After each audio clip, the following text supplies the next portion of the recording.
She yelled, "You'll never be good enough for me," in front of her friends. I smiled and said, "You're probably right."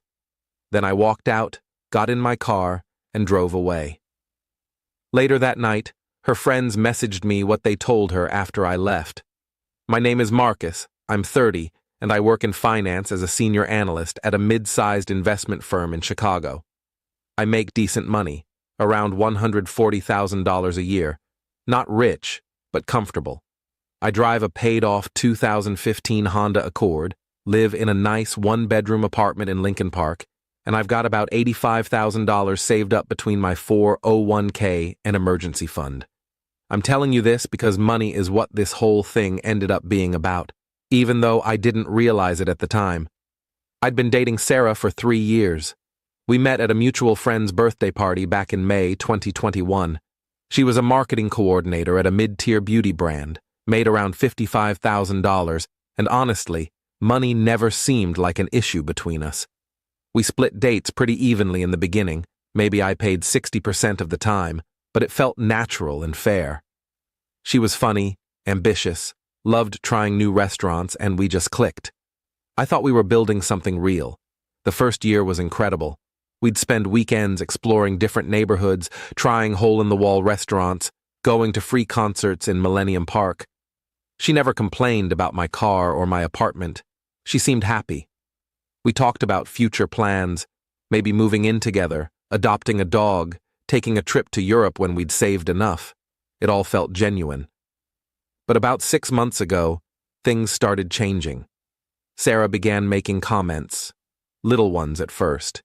We'd be watching some travel show on Netflix and she'd say, "Wouldn't it be nice to go to the Maldives like them?" I'd laugh and say, "Maybe in a few years when I make VP." She'd go quiet, her smile fading. Or we'd be scrolling through Instagram together and she'd stop at posts of engagement rings, designer bags, luxury vacations. She'd linger on those posts longer than she used to. Then there were her friends, Nicole, Jess, and Amanda. We'd go out with them maybe twice a month, and every single time, the conversation turned to money. Nicole's boyfriend just bought her a Tiffany bracelet. Jess's boyfriend surprised her with a weekend in Cabo. Amanda's boyfriend leased her a BMW for her birthday. And every time, Sarah would come home quieter than usual. 3 months ago, she started pulling away, less texting during the day. When I'd send her funny memes or ask about her lunch, I'd get one-word responses hours later. More, "I'm tired," when I wanted to come over after work. Our Friday date nights became every other Friday, then once a month. When I finally confronted her on a Tuesday night in mid-July, sitting in my living room with Thai takeout getting cold between us, she said, "I just feel like we're not progressing, you know? Like, where is this relationship actually going?" I told her I loved her, that I was actively saving for a down payment on a house, that I wanted a real future with her, that I was planning to propose within the year. I even showed her my savings spreadsheet, my timeline, my plan. She nodded slowly, but her eyes looked distant, like she was already somewhere else in her mind, like my plan wasn't good enough or fast enough. 2 weeks ago, everything exploded. It was Saturday night, August 24th. Sarah invited me to Amanda's 28th birthday dinner at this upscale Italian place downtown called Girasole, the kind with cloth napkins, a wine list thicker than a phone book, and a sommelier. I wore a navy button-down and dark slacks, nothing fancy but clean and presentable. When I arrived at 7:30 p.m., Sarah barely acknowledged me. She was already 2 glasses of Prosecco deep, laughing loudly with her friends at the bar, and I felt like a ghost she could see right through. The restaurant was packed, candles flickering on every table, soft jazz playing in the background. Our group had a long table near the window overlooking the Chicago River.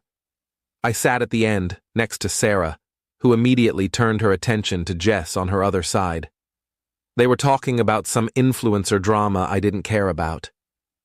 I ordered a beer and tried to make conversation with Brad, Amanda's boyfriend, about the Bears' terrible season. He was polite enough, but his attention kept drifting back to his phone. Halfway through dinner, after the appetizers arrived, bruschetta and calamari that cost $24 each, Brad started talking about the Tesla Model S he'd just bought. Brand new, fully loaded, $95,000. Everyone oohed and awed like he'd announced he'd won the lottery. He pulled out his phone, showing off pictures of the white exterior, the massive touchscreen dashboard, the autopilot features, the insane acceleration times. "Man, that's incredible," said Nicole's boyfriend Jason. "I'm looking at the Model X myself. The Falcon Wing doors are sick." Then Jess's boyfriend Derek mentioned he'd just closed on a 2-bedroom condo in River North. "Got it for $480,000, but with the neighborhood development, it'll be worth $600,000 in 3 years easy. Already got it appraised higher than what I paid." Nicole's boyfriend worked in tech at some startup and started going on about his company's stock options. "If we IPO next year like everyone's saying, I'm looking at a potential $200,000 bonus minimum. Could be more if the valuation hits what we're projecting." I stayed quiet. I'm not a flashy guy. I don't need to wave my paycheck around to feel good about myself. I was cutting into my chicken parmesan, which was admittedly delicious, minding my own business, when Sarah said it. "Yeah, well, Marcus is still driving his college car."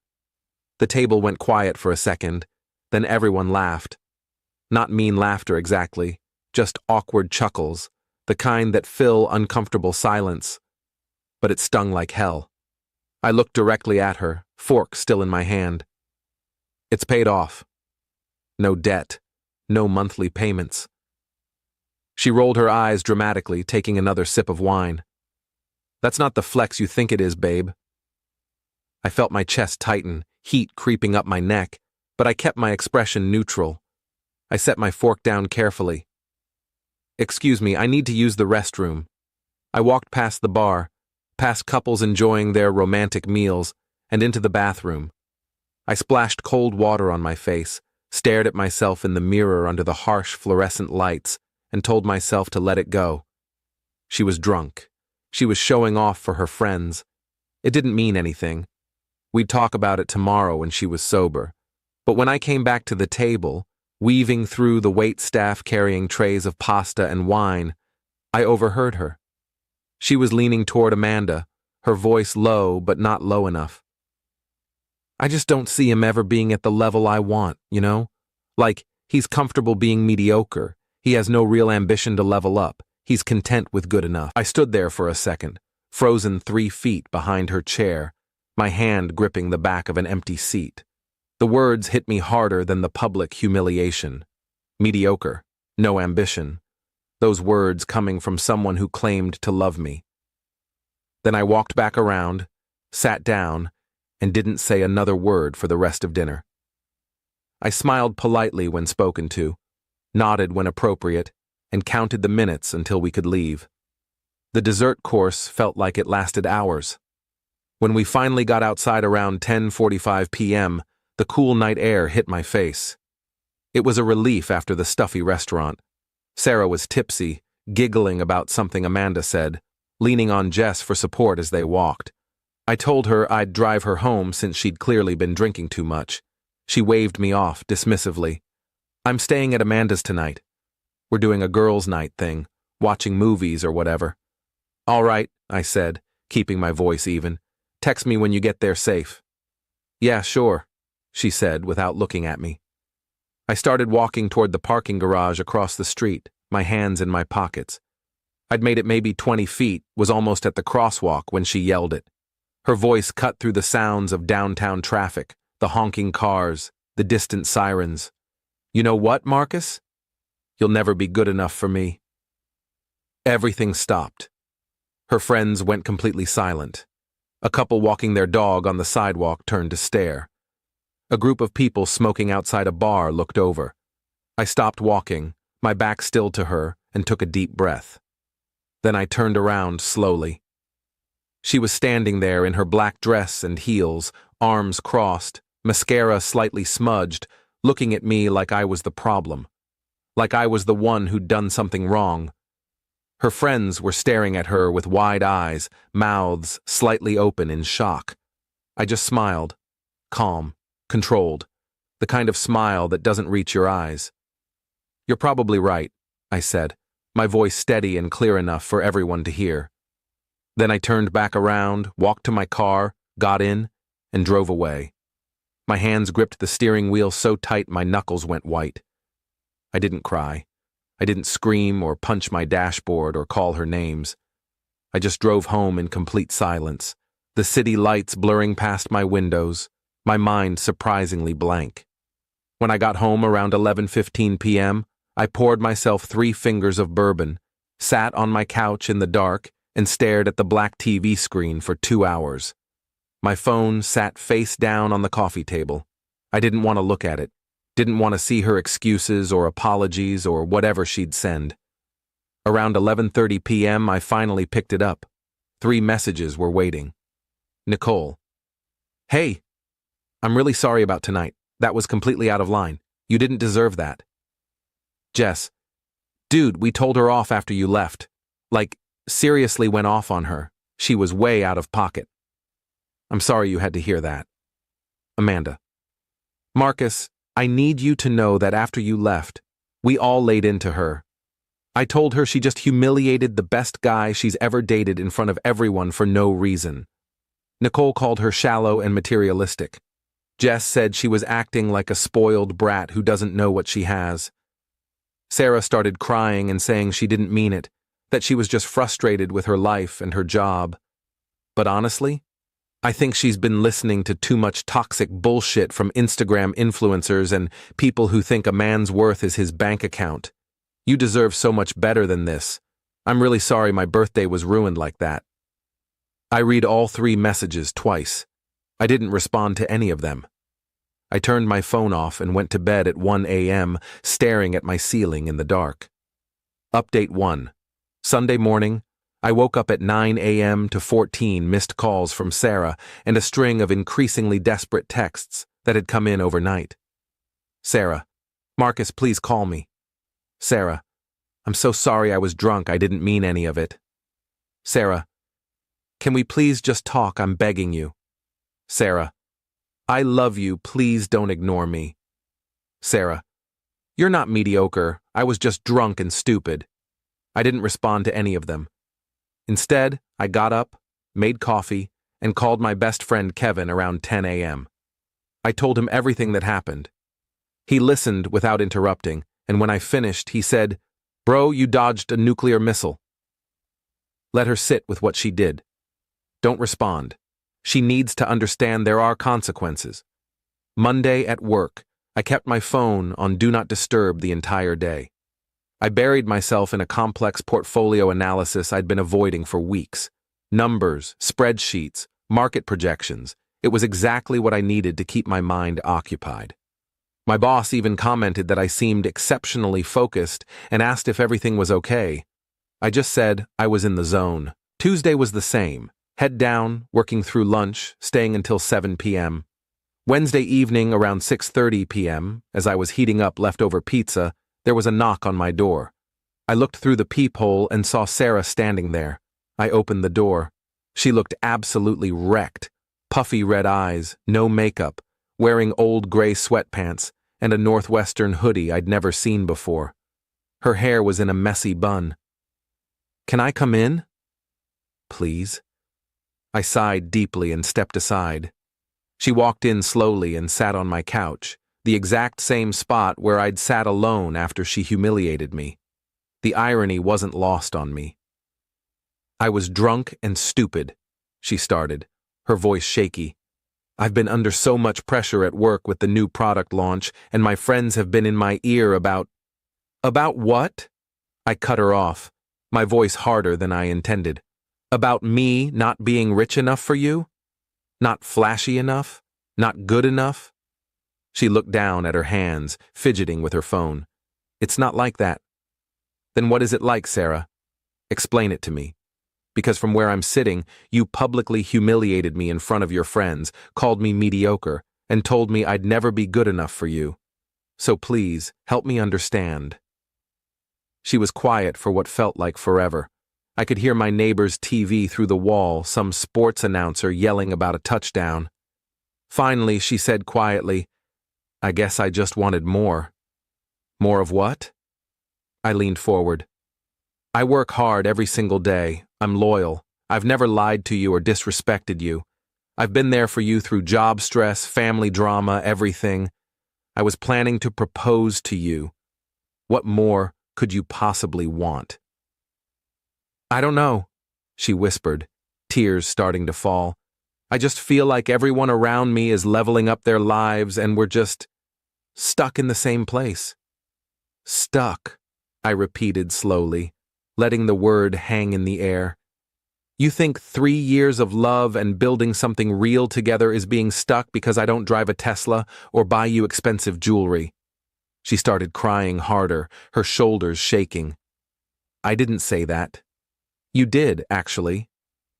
Maybe not in those exact words, but that's what you meant. You said I'd never be good enough for you, in front of everyone. You humiliated me. I didn't mean it. I swear to God I didn't mean it." "But you thought it," I said quietly, feeling surprisingly calm. "And that's the real problem here. You can apologize for saying it out loud, but you can't take back that you actually believe it." I asked her to leave. She begged me to reconsider, said she'd do anything to fix this, that she loved me, that we could go to couples therapy, that she'd prove she didn't mean it. I told her I needed space and time to think.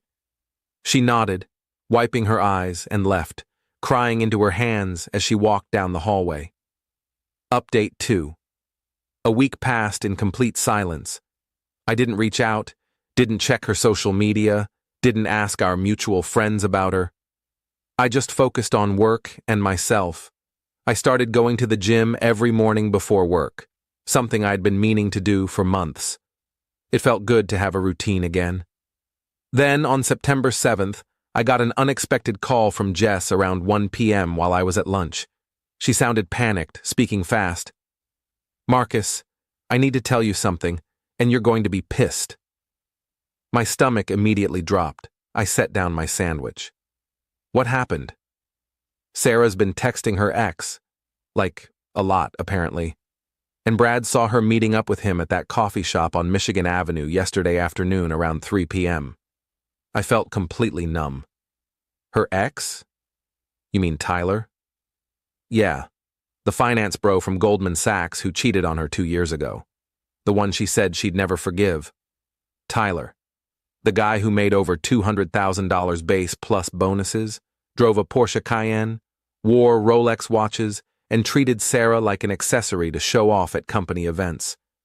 The same guy she'd sworn up and down she hated and would never speak to again." "Are you absolutely sure about this?" "Brad took a picture from across the street when he was walking to a client meeting. I'm sending it to you right now." A minute later, my phone buzzed. There they were, clear as day.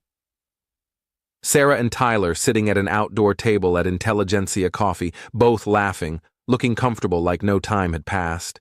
She was wearing the blue floral dress I'd bought her for her birthday last year. The dress, she said, made her feel beautiful.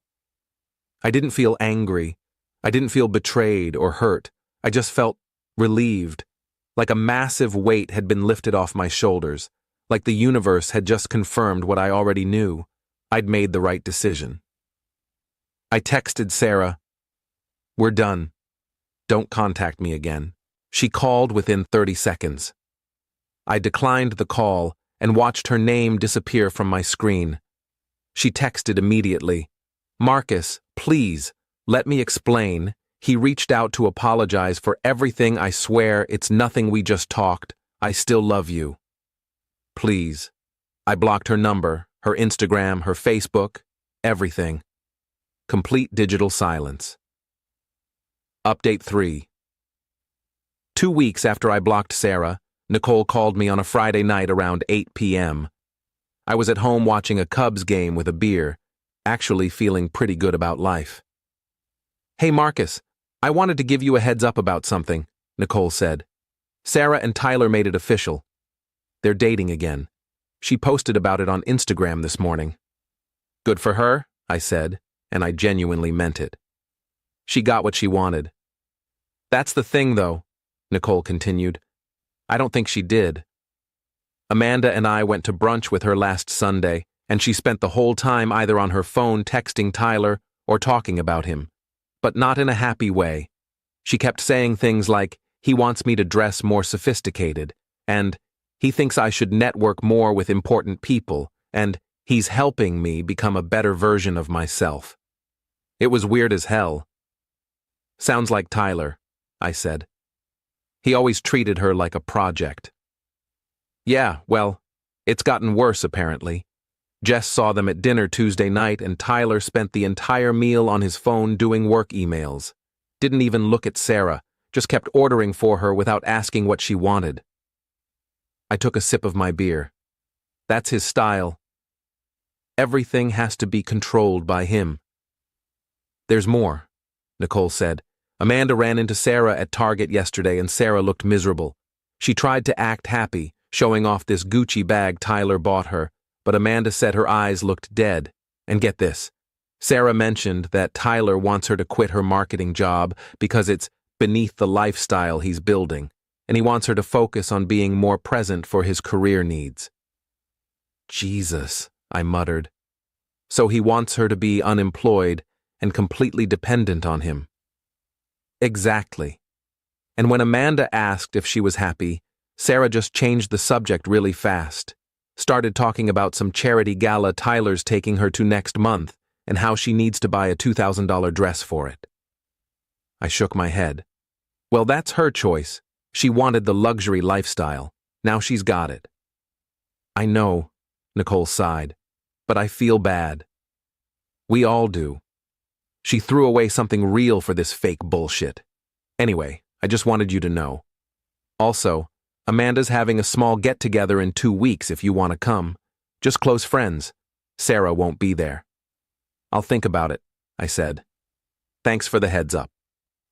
After we hung up, I sat there thinking about it for a while. Part of me felt vindicated. Sarah had chosen money and status over genuine love, and now she was realizing that money can't buy happiness or real connection. But mostly, I just felt indifferent. She'd made her bed. Final update. It's been 3 months since that disastrous birthday dinner. It's now early November, and my life has completely turned around. First, the professional stuff. I got promoted in late October to Associate VP with a significant raise, $175,000 base plus performance bonuses that could add another $30,000. My boss called me into his office and told me my focus and work quality over the past few months had been exceptional. Funny how a clear mind and no relationship drama can improve your career. I've been hitting the gym 5 days a week, dropped 15 pounds, and actually feel strong and healthy for the first time in years. I reconnected with my college buddies, started playing basketball on Wednesday nights, and honestly, I feel lighter and happier than I have in years. 2 weeks ago, I went to Amanda's get-together. It was actually great. About 15 people, good food, no drama. Nicole, Jess, and Amanda have all been incredibly supportive. They've completely cut ties with Sarah over what happened. Apparently, she kept trying to justify her choices and blamed me for not being ambitious enough, and they weren't having it.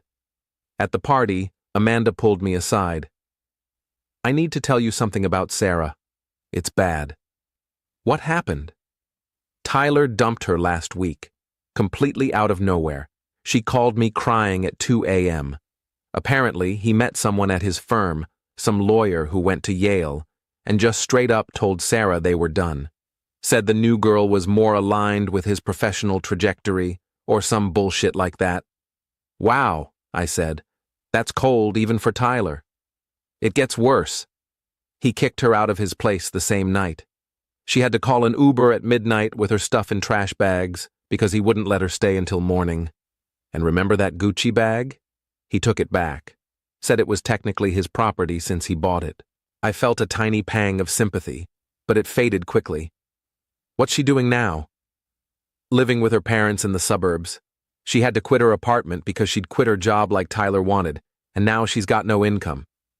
She's applying to jobs, but having a 3-month employment gap is making it hard. She's basically starting over from scratch. Damn, I said quietly. She tried to reach out to all of us to apologize, but honestly, we're done. You don't treat people like that and expect everyone to just welcome you back. And between you and me? Amanda lowered her voice. She asked Nicole if you were seeing anyone. Nicole told her it was none of her business. I smiled at that. Good. Last week, Sarah tried reaching out to me from a new number. I didn't have it saved, so the message came through. Unknown. Marcus, it's Sarah. I know you blocked me. I don't blame you. I made the biggest mistake of my life. Tyler and I broke up. I was so stupid and shallow, and I threw away the best thing that ever happened to me. You were right about everything. I miss you so much. I miss us. Is there any chance we could talk, even just for coffee? I need to apologize properly. I'm so sorry. I stared at that message for about 30 seconds, thought about everything we'd been through, thought about the good times and the bad, thought about who she was when we met versus who she became. Then I deleted the message and blocked the number. I'm not interested in being someone's backup plan or safety net. I'm not interested in being the guy she settles for after the luxury lifestyle didn't work out. I deserve someone who sees my worth from the beginning, not someone who only realizes it after they've lost it. Yesterday, I matched with someone on Hinge. Her name's Elena, she's a teacher, drives a Toyota, and her profile says she values authenticity over aesthetics. We're getting coffee this Sunday. I'm not expecting anything, but I'm open to possibilities. As for Sarah, I heard through Nicole that she's back on dating apps, still living with her parents, working as a contract social media manager for like $40,000 a year. She apparently posts a lot of inspirational quotes about knowing your worth and not settling, which Nicole finds hilarious given the circumstances. I don't wish her harm. I don't wish her well either. I just don't think about her anymore. I'm focused on my own life, my own growth, my own future, and honestly, it feels pretty damn good. Edit 1. A lot of people are asking if I ever really loved her. I did, deeply. But love isn't enough when someone fundamentally doesn't respect you or value what you bring to the relationship. Edit 2.